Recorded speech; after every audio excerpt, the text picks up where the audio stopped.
Hey y'all. Okay, this is it. The big one. Oh frabjous day, Calais. I am so excited to be able to apply on camera, on my face for you, eyeshadows from the Club Nebula palette, which is a collaboration between Kaleidos and my friend Angelica Nyqvist. It is so beautiful and I have a lot to say about it, and I also want to get right into doing the makeup. So I'm gonna try to hold my tongue and I'm gonna try to kind of chat about it to you and all of my feelings as I get ready. If this is your first time to my channel, I'm so glad that you're here. I'm Hannah and I really love beautiful things. I love spending a lot of time with the stuff that I already own, reinvesting my love in it and indulging in it. And I also really like keeping an eye on what's going on in the makeup market, and occasionally I get to review new stuff, which is what I'm doing today. I hope that you'll subscribe to my channel if you are not subscribed. Now let's go ahead and get into the meat of the video. I feel like this is something that Angie would wear, which is part of why I wore it and also part of why I bought it. I'm gonna be telling you more about it soon on my channel, so stay tuned. I should say that this was PR. Kaleidos sent it to me for review. When I opened the package, I was with my friend Julia. I'm currently living in her house, and I opened it and I opened the palette and we were both like, oh. And then she said into the silence, I don't wear makeup, but if I did, that's the palette I would buy. And I was like, I know, girl, I know. It literally took our breaths away. Like, the word breathtaking has never been so appropriate. I opened it and Julia and I were both like, my breath, where has it gone? I'll roll a close up of the palette and you'll be able to see that I've played with it a little bit, but I haven't dug into it a ton. I haven't absolutely destroyed it yet, although I have a feeling that I probably will. But I've only had it for a couple of days and I've played with it during makeup playtime every evening. Angie in her reveal video gave a ton of different swatches and different lighting. It was like really, really thorough. I don't feel like I necessarily need to do that because that kind of information is already beautifully produced and available on YouTube.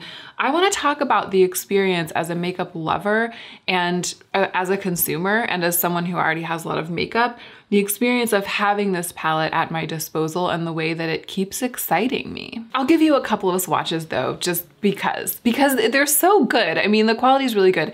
I do own one palette from Kaleidos. They've never sent me PR before, but I received as a gift a couple of years ago the Sci-Fi Green palette. And even though it's just a little 5-pan and that's not usually my jam, I have kept that palette through declutter after declutter after declutter because the quality is so good. And in particular, the black, it's really, really rich and dark and swatches beautifully. The mattes are blendable and yet also creamy, is what we're all looking for, I feel. So I already knew that I liked the quality, and this has just even surpassed that, particularly because she included all of these shifting and shimmery shades. It's so exciting. Celestial right here, I mean, it might as well be a dupe, like a straight up dupe for Blaze from Clionadh. It's one of my most used shades from Clionadh. That's really fun to see in a palette like this. Astro right here reminds me of one of my most used shades from my Adept singles, like a really, really brilliant, creamy, you know, it's like that blue that reminds you of an insect wing, but without losing any of its deep pigment. You're My Only Hope. Oh my gosh, I've ended up putting this all over my face every time that I've played with this in makeup playtime as a highlighter, and these lighter shifting shades really do work as highlighters. What a gorgeous gleaming, it's like a pale shifting purple that has some iridescence of other colors in it. Textured, shiny, extremely exciting, really, really kind of cutting edge for what's going on in makeup and especially in indie makeup. Shades augmenting the beautiful dark mattes. So there are those 4 shades. Look at that matte, look at that, look how deep and rich it is. Okay, I need to start putting the makeup on my face because I knew that this was gonna happen. I was just gonna start talking about my feelings and then I was not gonna start putting the makeup on and then the video would just go on forever. I'm gonna go in with the shade that I went in with when I first opened it. Like the first night I had gotten it, I opened it and I didn't have eyeshadow on that day.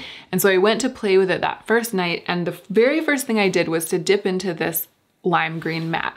I think it's because I don't really own anything like that. And It also is kind of a star of the palette, you know what I mean? When you look at it, I mean, a lot of the shades stand out, but that green, it's vibrant. It's really bright and rich, but because of the shade, you can tell that it would work as a crease shade. You know what I mean? Like it's light enough, the tone is light enough that it could go all over the lid and like be a base for the look. So it showed me what to do. You know what I mean? And I don't usually do green looks. I don't usually do really bright, colorful looks like that. But this is one of the ways in which I'm finding this palette really brilliant. It showed me what to do to create a look that's outside of my usual comfort zone, and it was really easy to do that. So I'm gonna go ahead and start with that. I don't totally have a plan for today. I'm just kind of following my nose. But I did wanna say as I start finally putting the palette on, clearly I'm friends with Angelica, right? And we are friends, we've hung out, she's visited LA, and we talk a lot, we talk on Marco Polo, and I love her. So I am predisposed to love this. I mean, I was rooting for her. You know, I like to say, if I know the person who made something, or if I have a relationship with the brand or whatever, I don't know, I like to always say, like, keep in mind, I'm telling you about this, but I'm telling you about it as someone who has XYZ kind of pre-existing relationship or pre-existing feelings about the thing. Just, you know, in the interest of total transparency. So that is the case here, but the palette is so amazing, both the quality and the physical quality. I didn't even talk about that. I was worried I was gonna feel like it was too chunky because I like things to be really slim, but it feels so balanced. Like it feels like it shouldn't be any other way. It doesn't feel like there's wasted space, even though it has this kind of like hefty structural element to it. I actually I was worried. I thought that was gonna be something that I was like, you know, I like everything about it except that I wish it were more slim in profile, but now that I have it in my hands, I wouldn't have it any other way. I really love that. What was I saying? It's not just the physical quality of it, like the performance of it, but the design, the curation, the way in which it teaches you what to do and leads you. And the more I look at it, the more possibility unfolds. Like I feel like I could do 15 looks, one palette, and they would be 15 really different looks. And I also feel like the palette really lends itself to complicated, multicolored looks, the kinds that Angie really likes to do and that I actually kind of also really like to do. It very much implies that, like there's so much possibility here for that. But curiously, it very much lends itself to easy, quick, all over the lid, single shadow looks. Like I can't wait to see what Lauren does with this. Lauren May Beauty. I can't wait to see what she does, because here's the thing, look at these neutrals that are just kind of like squirreled away in the palette. This very beautiful neutral color that is not warm leaning. I feel like that's sort of a unicorn. And this incredibly beautiful, like soft ashes of roses, or it's like ashes of violets color, one of my faves. With either of those, you could make a stunning, just quick, easy, like a Terry Barber inspired, all over the lid, grungy matte look. Like those kinds of colors are the colors that I was pulling for that Terry Barber inspired palette that I recently have been playing with. So it's just like, I mean, it's so exciting to have them in here. And then you could so easily do just like an all peach look, or an all red, like a deep red with like a little bit of like that deep ashes of violets color. You know, it's just, there are so many moods that this palette could serve. Basically, it's the opposite of a one-trick pony. And I think that is, it's harder to do than one might think. And it really speaks to Angie's, you know, her value as an artistic director, which is like what she was for one palette. For this palette, she was the artistic director of it. And she's amazing. Okay, I'm going to put this shadow, which you can see has performed extraordinarily, absolutely flawless, no issues, no struggle. I'm gonna put it a little bit on my lower lash line as well. I kind of like to have the base be cohesive around the eye, even when I'm working with brights like this.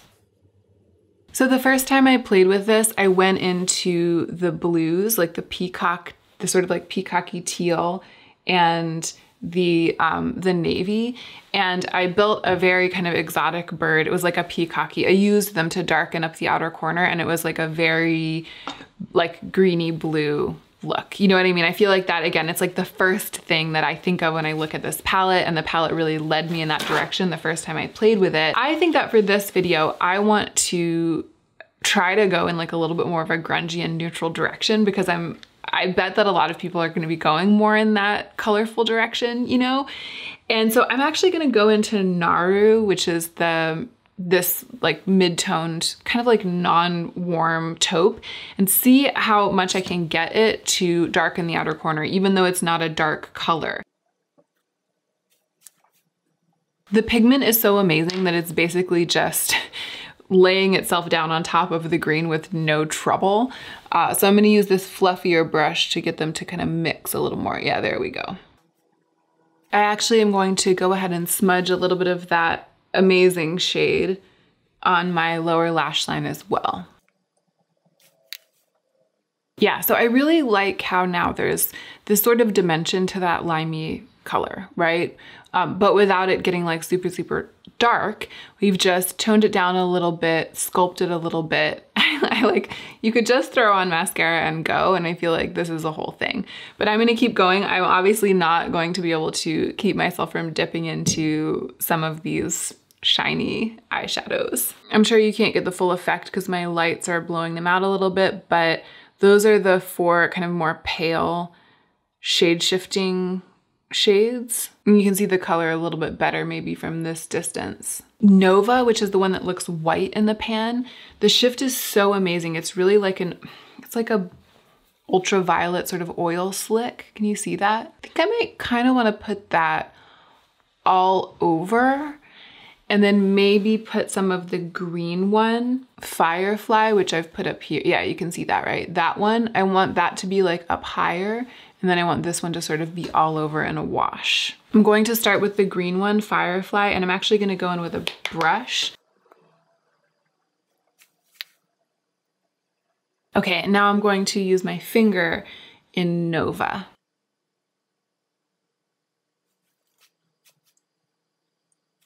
Okay, I kept that mostly to like the inner part of my lid. You can see it kind of shifting and shining.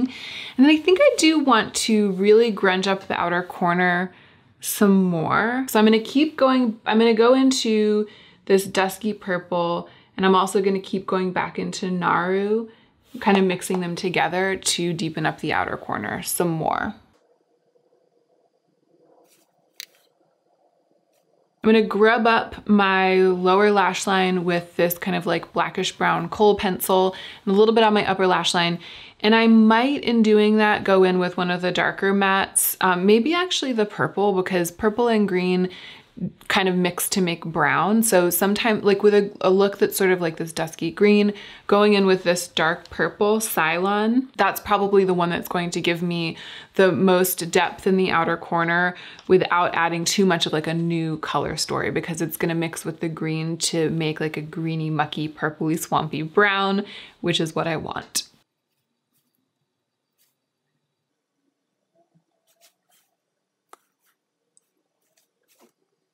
Okay, I got kind of carried away. It's just so fun applying these shadows. You know, I was trying to get that kind of like more fierce lift to the outer corner with like a deeper shadow. And I totally did get that, but then it's starting to dominate the look. So I'm gonna bring back some lightness in the middle by going back into Nova with my finger.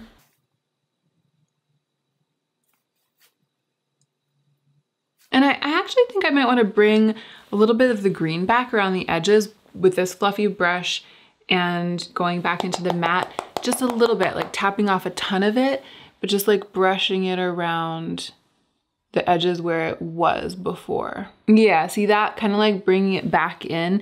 It's almost like I'm bringing it back into the spaces in between the shine of the glitters on my brow bone. Yeah. Yeah, that's more like it. I didn't want to lose that green altogether. And now it's there, especially when the light catches the edge. Okay, I have to stop. I could just keep applying and applying and applying these shadows. I'm gonna put on some mascara. And actually, while I'm at it, I'll do the rest of my face as well. I'm just gonna throw on a little bit more makeup, like a little lip, little cheek.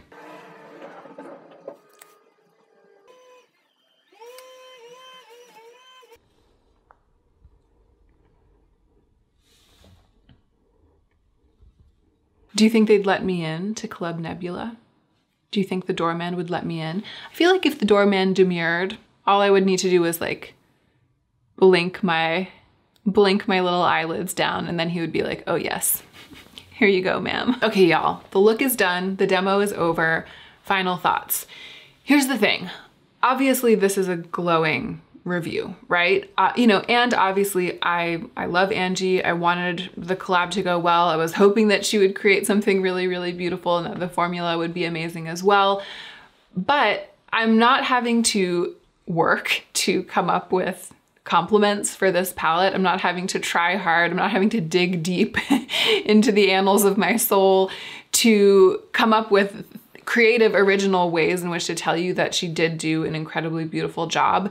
The palette is making that easy for me. She didn't shy away from giving you a bunch of options. And I feel like a lot of palettes these days are like trying to sell you just one thing or just one idea. It's like they feel like consumers aren't creative enough on their own to handle something that has possibility. Or if they give you possibility, they go all the way in the other direction and they try to cram absolutely every single color into a palette, like these like complete rainbow palettes where there's every color under the rainbow, but then no texture. Like they don't give you actual diversity in terms of the way something will shift and gleam on the eye because they're so obsessed with being like, we have to cram every single rainbow color into it. I feel like that's most of what we say, most of what we see.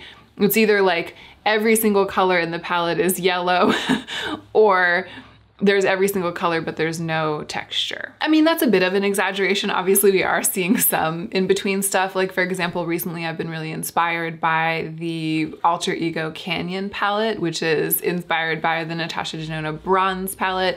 That Bronze palette color story has been really gratifying to me as I've played with the Alter Ego palette because it's like these really warm coppery bronzes augmented by a very, very, very deep purple, similar to the very deep purple matte that's in the Club Nebula palette, and a shimmery kind of multi-shifting purple. So the idea of like a deep coppery bronze with purple as its accent, that is a little bit more of a multi-dimensional color story than just like all of the shades in the shadow, all of the shadow shades in the palette being one color, like all yellow or all purple or something.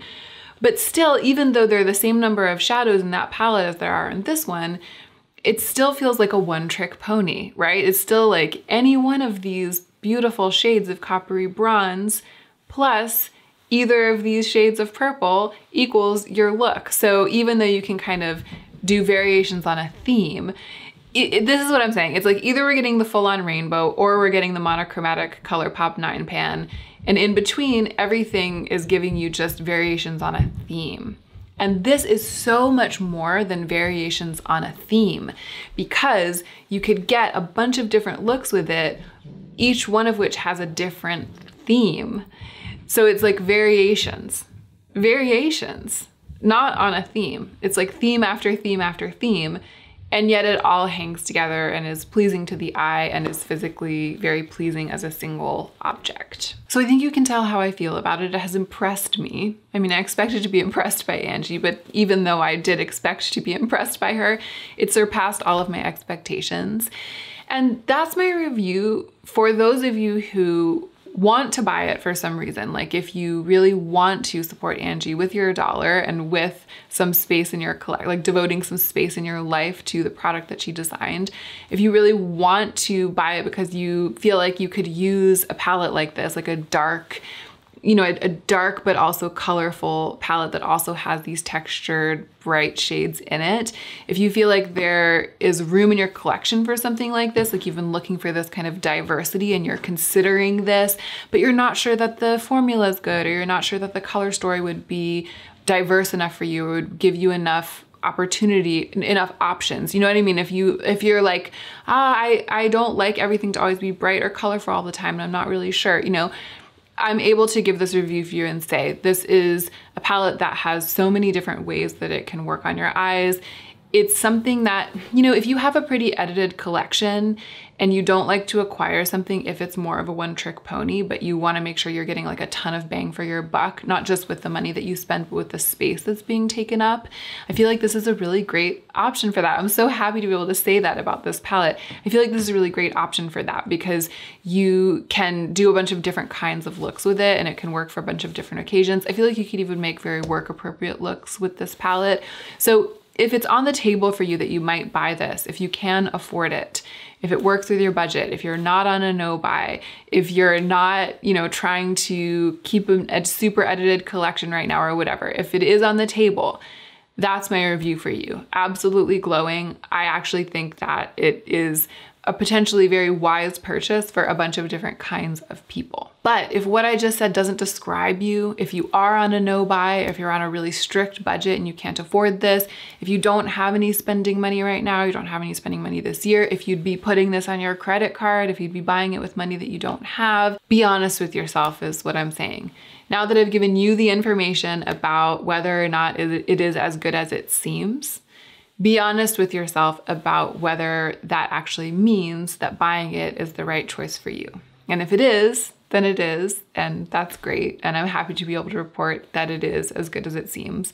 But if it's not, if buying it isn't the right choice for you, then the fact that it is as good as it seems doesn't change that fact. I also very much hope that this won't be Angie's last opportunity to do something like this. I feel like if there's any justice in the world, she'll get to do this more because she's obviously truly amazing at it. I mean, like truly, truly talented. And if any brands out there are watching and wondering, then that's what I have to say as a consumer. Don't sleep on this woman. She is a really good designer and innovator of product to have in your corner. If there's something specifically that you'd like to see, like if there's a shade in here that I didn't use that you really want to see me use, or if there's an idea, like an idea of a look, a certain kind of look that you'd like to see me do with the palette, let me know. I have to say, there's Prussian blue in here. You know, I've been talking about that lately. You know, this kind of thing, like a look with these guys, I'd love to do like just that. So if you'd like to see that, or if there's something else that you'd like to see that I kind of didn't indicate that I'm thinking of doing or didn't talk about as I was talking about the palette, let me know and I'll try to circle back. I've been enjoying doing makeup on camera lately and I'm gonna try to integrate more of that in the coming weeks. I hope that this was fun for you. I hope that it was informative. Huge thank you to Kaleidos for sending this palette to me. I mean, really, thank you for sending it to me. And Angie, congratulations, girl. You did it. You nailed it. You slayed it. I appreciate you all for spending this time with me, and I hope that you are taking extra good care of yourself today so that you can be the most effective version of yourself as you do your work in the world.